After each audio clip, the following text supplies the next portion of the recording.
अस्सलामु अलैकुम वरहमतुल्लाहि वबरकातुह। हम आपकी खिदमत में हाजिर हैं एक नई क्लास के साथ। अल्हम्दुलिल्लाह 3 पारे हम मुकम्मल कर चुके हैं। कुरान मजीद के आखिर से हमने स्टार्ट किया है। इस तरह ये हमारा सफ़र जारी रहेगा अगर अल्लाह ताला की मर्ज़ी हुई और आप लोगों का साथ हमारे साथ रहा तो हम मुकम्मल कुरान मजीद पढ़ेंगे और दुरुस्त तलफ़्फ़ुज़ के साथ पढ़ेंगे। तो चलते हैं आज के सबक की तरफ। अऊज़ु बिल्लाहि मिनश शैतानिर रजीम। बिस्मिल्लाहिर रहमानिर रहीम। इन हिया इल्ला अस्माउन। इन हिया नून साकिन के बाद हरूफ हल्की में से हा आया हुआ है तो नून साकिन को हम जाहिर करके पढ़ेंगे। यहाँ पे किसी किस्म का कोई गुन्ना इख्फा नहीं होगा, जैसा लिखा है ऐसे ही पढ़ेंगे। ये इजहार का कायदा है। इस कायदे के ऊपर डिटेल वीडियो मेरे चैनल पे मौजूद है।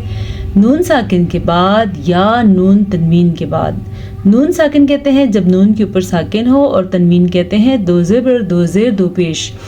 इसके बाद हरूफ हल्की यानी हमज़ा हा, आइन हा, गैन खौ में से कोई हर्फ आ जाए तो वहाँ पे नून साकिन या तनवीन की आवाज़ को जाहिर करके पढ़ते हैं। ठीक है। इल्ला अस्माउन। ये जो मद आपको नज़र आ रही है ये 2 या 2.5 अल्फात यानी अलिफ मद्दा के बराबर है। 5 या 6 हरकतें अरबिया के 5 हरकतें अरबिया के बराबर है। तो इसकी मिकदार 2 सेकंड तक इस मद को हम लंबा करेंगे। कैसे? अस्माउन ऐसे। आगे ख्वा का कायदा हो रहा है। यहाँ पे हम उन नहीं पढ़ेंगे, हम पढ़ेंगे सम्मैतुमूहा, क्योंकि ये है नून तनवीन।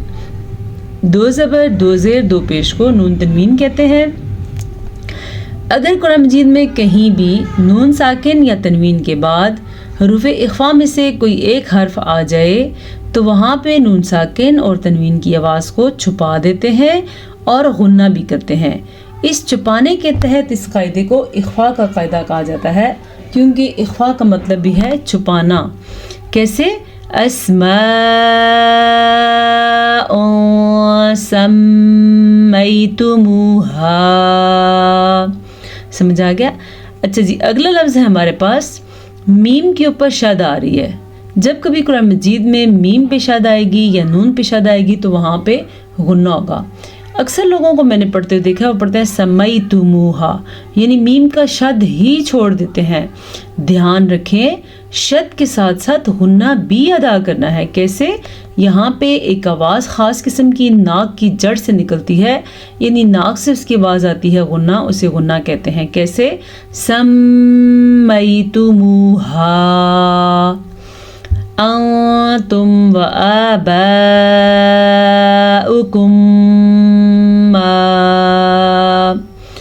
अच्छा, पहले नून तनवीन के बाद सीन आया था तो इख्फा का कायदा हो गया। अब नून साकिन के बाद ता हरूफ इख्फा में से आया है तो यहाँ भी इख्फा का कायदा है। यहाँ भी नून की आवाज़ को छुपा के पढ़ेंगे। कैसे? तुम। ठीक है। व आबाउकुम।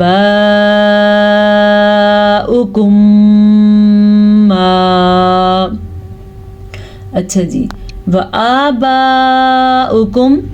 एक तो अलिफ के ऊपर खड़ी ज़बर है, इसकी अदायगी को यकीनी बनाना है।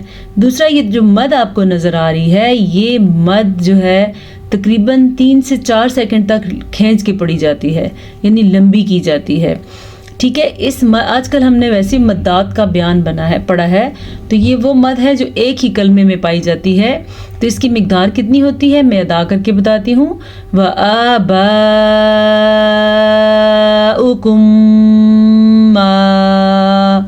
मीम साकिन के बाद जब दोबारा मीम आ जाए तो वहाँ पे इदगाम शफ़ी का कायदा होता है, वहाँ पे गुन्ना लाजिम है। कैसे? कुम्मा अंज़लल्लाहु, ये मद है, इसकी अदायगी का भी ख्याल रखना है। फिर यहाँ पे इख्फा का कायदा हो रहा है क्योंकि नून साकिन के बाद जा आया हुआ है तो नून साकिन की आवाज़ को छुपा के पढ़ेंगे और किसी हद तक गुन्ना भी करेंगे। और लफ्ज़ अल्लाह को हम पूर्ण पढ़ेंगे क्योंकि लफ्ज़ अल्लाह से पहले ज़बर है। बिहा मिन सुल्तान। हा के तलफ़्फ़ुज़ का ख़ास क्या रखना है, और नून साकिन के बाद सीन हरूफ इख्फ़ा में से आया हुआ है, तो नून साकिन की आवाज़ को भी हम छुपा के पढ़ेंगे। कैसे? मिन सुल्तान। ठीक है, तो यहाँ पे भी इख्फ़ा का कायदा हो रहा है। यत्तबिऊना। अच्छा जी, ये नून साकिन के बाद ये मून में से या आया हुआ है, तो यहाँ पे इदगाम बिलगुन्ना का कायदा हो रहा है। इदगाम बिलगुन्ना कैसे होगा? यत्तबिऊना, इस तरीके से इदगाम बिलगुन्ना का कायदा होगा। यत्तबिऊना, ये है गुन्ने की असल शक्ल। ठीक है, इदगाम बिलगुन्ना। इल्लज़्वन्न वमा तहवल अनफुस। अब देखें, मैं बार बार रुकती हूँ, बार बार चीज़ें बताती हूँ, क्योंकि आखिरी पारों में बहुत कुछ है सीखने के लिए। पूरा कुरान मजीद ही सीखने के लिए है, लेकिन अगर आप तजवीद और अपना तलफ़्फ़ुज़ जल्दी दुरुस्त करना चाहते हैं तो आखिरी पारे जो हैं आप बहुत ध्यान से पढ़ें, गौर से पढ़ें। इंशाल्लाह अगर आप एक पारा भी ध्यान से पढ़ लेते हैं ना, आप यकीन करें आप पूरा कुरान मजीद पढ़ना सीख जाएंगे इंशाअल्लाह ताला। लेकिन शर्त यह है कि आप ध्यान से पढ़ें। कहाँ पे गुन्ना किया है, कहाँ पे लफ्ज़ की अदायगी को कम मिकदार में ज़बर ज़ेर पेश की वजह से पढ़ा है, कहाँ मद या खड़ी ज़बर की वजह से लंबा करके पढ़ा है, अलिफ मद्दा, वाव मद्दा, या मद्दा, वाव लीन, या, इन सारी चीज़ों को गौर से सुने। मैं सब चीज़ें बताती हूँ। इंशाल्लाह आप एक पारा भी पढ़ लिया ना आपने, तो आपका पूरा कुरान मजीद दुरुस्त हो जाएगा। अच्छा जी, अच्छा नून पे मैंने पहले भी बताया था कि यहाँ पे मीम पेशाद आ गया, यहाँ पे नून पेशाद आ गया। जब कभी कुरान मजीद में मीम पेशाद आएगी या नून पेशाद आएगी तो दोनों जगह पे गुन्ना होगा। ठीक है, वमा तहवल अनफुस। अच्छा जी, ये अलिफ मद्दा है और ये नून साकिन के बाद फ़ा आया हुआ है, तो यहाँ पे इख्वा का कायदा हो रहा है। वलक़द जाअहुम मिन रब्बिहिमुल हुदा।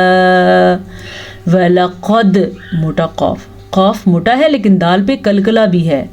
क़ाफ, त्वा, बा, जीम, दाल, ये 5 वो हरूफ हैं जब कभी इन पे जज़म या साकिन आ जाएगा तो वहाँ पे झटका पैदा होगा। इस झटके को कलकला कहते हैं। वलक़द जाअहुम मिन रब्बिहिमुल हुदा। मद की मिकदार आपने देख ली, 3 सेकंड तक तो कम से कम आपने ज़रूर इसको लंबा करना है।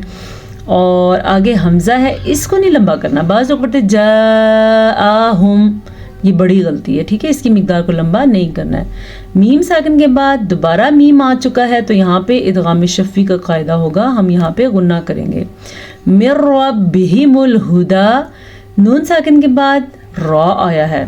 जब ऐसा हो तो वहाँ पे गुन्ना भी नहीं होता और उसको खींच के भी नहीं पढ़ते और वहाँ पे रुकते किसी सूरत में नहीं है। ठीक है, इसको हम पढ़ेंगे मिन रब्बिहिमुल हुदा। अम लिल इंसानी मा तमन्ना। अब देखिए, मीम पे जज़म था तो हमने कोई गुन्ना नहीं किया, कोई हम ठहरे नहीं है, क्योंकि यहाँ पे ठहरने का कोई कानून, कोई कायदा नहीं है। मीम पे शद की सूरत में हम गुन्ना करेंगे या नून पे शद की सूरत में गुन्ना करेंगे। जब मीम पे जज़म आ जाएगी तो हमने गुन्ना नहीं करना, ठहरना नहीं है, यानी कि अम लिल इंसानी। ठीक है, और इख्वा का कायदा भी अदा करना है। मा तमन्ना। अच्छा जी, यहाँ पे फिर नून पे शद है, खड़ी ज़बर भी है, मद शद भी, गुन्ना भी अदा करेंगे और नून के ऊपर खड़ी ज़बर की वजह से लंबा भी करके पढ़ेंगे। फ़लिल्लाहिल आखिरतु वल ऊला। फ़लिल्लाहिल, लफ्ज़ अल्लाह से पहले ज़ेर है, ये लाम के नीचे जो ज़ेर है, इसकी वजह से लफ्ज़ अल्लाह बारीक पढ़ा जाएगा। और आखिरतु, हमज़ा खड़ी ज़बर, आ खड़ी ज़बर अदा करनी है। खौ इस तरीके से अदा होगा, इसको हा या खा नहीं पढ़ सकते, खौ पुर भी पढ़ना है, क्योंकि ये उन 7 हरूफ में शामिल हैं जो हमेशा पुर पढ़े जाते हैं। आखिरतु, रॉ भी पुर पढ़नी क्योंकि रॉ पे ज़बर है। और ता को लंबा नहीं करना, तापिश्तु, इसकी मिकदार इतनी ही है। वल ऊला, वाव साकिन से पहले पेश है तो ये वाव मद्दा है। ठीक है, वकम मिन मलकिन फिस समावाति। میم ساکن کے بعد دوبارہ میم آ گیا ہے تو یہاں پہ ادغام شفوی کا قاعدہ ہو رہا ہے. ادا کرنے کا قانون یہ ہے کہ یہاں پہ غنہ کرنا ہے. کتنا؟ وَكَم مِّن مَلَكٍ. یہاں پہ ادغام شفوی ہے اور یہاں پہ ادغام بالغنہ ہے کیونکہ نون ساکن کے بعد میم آ گیا ہے.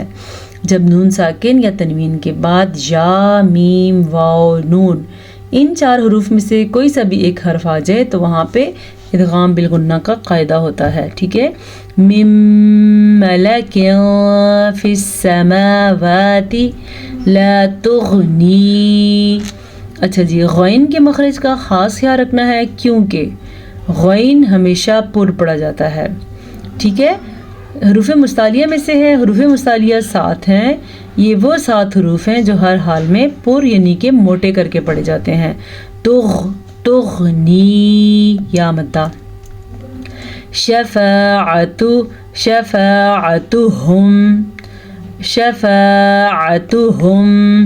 عین کے تلفظ کا خاص خیال رکھنا ہے کیونکہ عین حلق سے نکلتا ہے اور اس کی آواز اگر دھیان سے نہ نکالی جائے تو وہ حمزہ بن جاتا ہے، یعنی کہ وہ بن جائے گا شفاعتهم. شیئن. اب دیکھیں نا، شفاعتهم عین واضح ہے اور شیئن میں حمزہ ہے تو دونوں کی آواز میں دھیان رکھنا ہے، ڈفرنس کو سمجھنے کی کوشش کرنی ہے. الا من بعد. الف مدہ ہے یہ کیونکہ الف سے پہلے زبر آ جائے تو وہ الف مدہ کہلاتا ہے. اور یہاں پہ آگے اقلاب کا قاعدہ ہو رہا ہے کیونکہ نون ساکن کے بعد حرف با آ گیا ہے. یاد رکھیں جب بھی نون ساکن یا تنوین کے بعد حرف با آ جائے تو نون ساکن یا تنوین کو میم میں بدل دیتے ہیں. ٹھیک ہے، جیسا کہ ہمیں یہاں پہ نظر آ رہا ہے. ہم نے اس کو کیسے پڑھا؟ میم.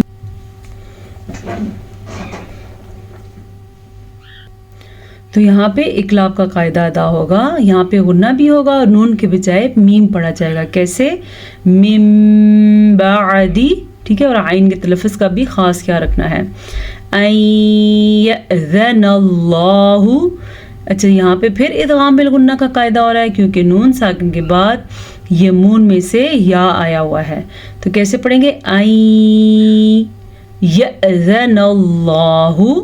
حمزہ کے اوپر ساکن ہے تو یہاں پہ ایک جھٹکے کی کیفیت پیدا ہوگی اور لفظ اللہ کو پر پڑھا جائے گا کیونکہ لفظ اللہ سے پہلے زبر ہے. لِمَن يَشَاءُ وَيَرْضَىٰ. اچھا جی، نون ساکن کے بعد یمون میں سے یا آیا ہوا ہے تو یہاں بھی ادغام بالغنہ کا قاعدہ ہوگا. ہم غنہ بھی کریں گے اور یہاں پہ ناک کی جڑ سے جو آواز آئے گی اس پہ ہم دھیان دیں گے. کیسے؟ لِمَن يَشَاءُ وَيَرْضَىٰ. ٹھیک ہے. را ساکن ہے اور اس سے پہلے زبر ہے تو را پر پڑھی جائے گی اور زواد بھی پر پڑھا جائے گا کیونکہ زواد حروف مستعلیہ میں سے ہے. آج کے لیے اتنا سبق کافی ہے. چلیں اب اس سبق کو ایک قرات کے ساتھ پڑھتے ہیں تاکہ آپ کو سمجھ آ جائے کہ کہاں پہ ہم نے غنہ، مد اور پڑھی زبر پڑھی زیر کا دھیان رکھنا ہے. تو چلیں سنتے ہیں. اعوذ باللہ من الشیطان الرجیم. بسم اللہ الرحمن الرحیم.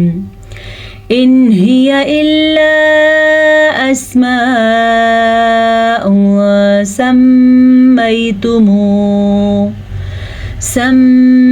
سميتموها أنتم وآباؤكم ما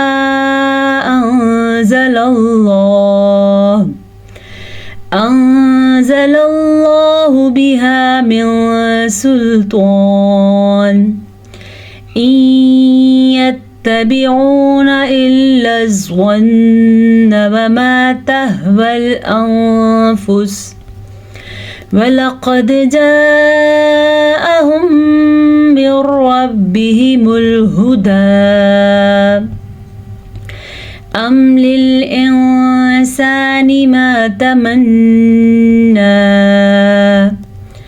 فلله الآخرة والأولى وَكَم مِّن مَّلَكٍ فِي السَّمَاوَاتِ لَا تُغْنِي شَفَاعَتُهُمْ شَيْئًا إِلَّا مِن بَعْدِ أَن يَأْذَنَ اللَّهُ لِمَن يَشَاءُ وَيَرْضَىٰ صدق اللہ مولانا العظیم۔ چلیں اب چلتے ہیں تجوید کے قاعدے کی طرف۔ آج ہم نے بہت اہم تجوید کا رول پڑھنا ہے، اس کو آپ دھیان سے پڑھیں۔ لحن کی تعریف۔ تجوید کے خلاف قرآن مجید پڑھنا یا بے قاعدہ پڑھنا لحن کہلاتا ہے، ٹھیک ہے۔ لحن کی کتنی اقسام ہیں؟ لحن کی 2 اقسام ہیں۔ نمبر 1 لحن جلی، نمبر 2 لحن خفی۔ سب سے پہلے ہم پڑھیں گے لحن جلی کے بارے میں۔ لحن جلی کی تعریف مع امثلہ و حکم۔ لحن جلی یہ ہے کہ ایک حرف کی جگہ دوسرا حرف پڑھ لیا جائے، جیسے الحمد کی جگہ الحمد، ٹھیک ہے، ہا کی جگہ ہا، جیسے کہ قل کی جگہ کل، ٹھیک ہے، قاف کی جگہ کاف، جیسا کہ لم یلبسو کی جگہ لم یلبسو، اب یہ ہے سو اور یہ ہے سو، ٹھیک ہے، سا کی جگہ سین۔ آگے ہے ذکیرہ کی جگہ ذکیرہ، یعنی زال نرمی سے پڑھا جاتا ہے اور زا سختی سے پڑھا جاتا ہے۔ اسی طرح سولیبا کی جگہ سولیبا، سواد سے کی جگہ سولیبا، ٹھیک ہے، سواد کی جگہ سین، جیسے کہ المغضوب کی جگہ المغضوب، یعنی کہ زواد کی جگہ زوا، ٹھیک ہے، ظلمہ کی جگہ ظلمہ، ٹھیک ہے، عجبن کی جگہ عجبا، عین کی جگہ حمزہ، پڑھ دیا یا کسی حرف کو بڑھا دیا، ٹھیک ہے، یعنی کسی حرف جگہ کسی اور حرف کو پڑھ دیا اور یا بڑھا دیا، جیسے کہ ہم پڑھتے ہیں الحمدللہ، تو ہم نے پڑھا غلط پڑھا الحمدللہ، اس کو آخری لفظ کو بڑھا دیا، ٹھیک ہے۔ الحمد میں واو اور للہ میں یا کو بڑھا دیا، ٹھیک ہے۔ آگے کیا ہے؟ یا کسی حرف کو گھٹا دیا، جیسے کہ لم یولد کو لم یولد پڑھ لیا، یعنی کہ گھٹا دیا۔ زبر زیر پیش اور جزم کو دوسری جگہ پڑھ دیا گیا، جیسے ایشا کو ایشا کو، جیسے زبر زیر کی غلطی آپ کرتے ہیں نا، ایسے لفظ کی غلطی بھی اتنی ہی زبردست ہوتی ہے۔ حمزہ کی زیر کو زبر میں بدل دیا۔ انعمتو کو انعمتا کو انعمتو پڑھ دیا، ٹھیک ہے۔ انہمتو، انعمتا کو انعمتا، انعمتا کو انعمتا پڑھ دیا، میم پہ زبر کر دیا، میم کو جزم کی زبر میں بدل دیا۔ ان غلطیوں کو لحن جلی کہتے ہیں۔ اس طرح قرآن پڑھنا حرام ہے۔ یہ تو آپ نے سن لی لحن جلی کی تعریف اور اس کی مثالیں۔ انشاءاللہ کل کی کلاس میں ہم پڑھیں گے کہ لحن خفی کسے کہتے ہیں اور اس کو پڑھتے ہوئے کیا غلطیاں کی جاتی ہیں اور اس کا کیا نقصان ہے۔ اجازت دیجیے، السلام علیکم ورحمۃ اللہ وبرکاتہ۔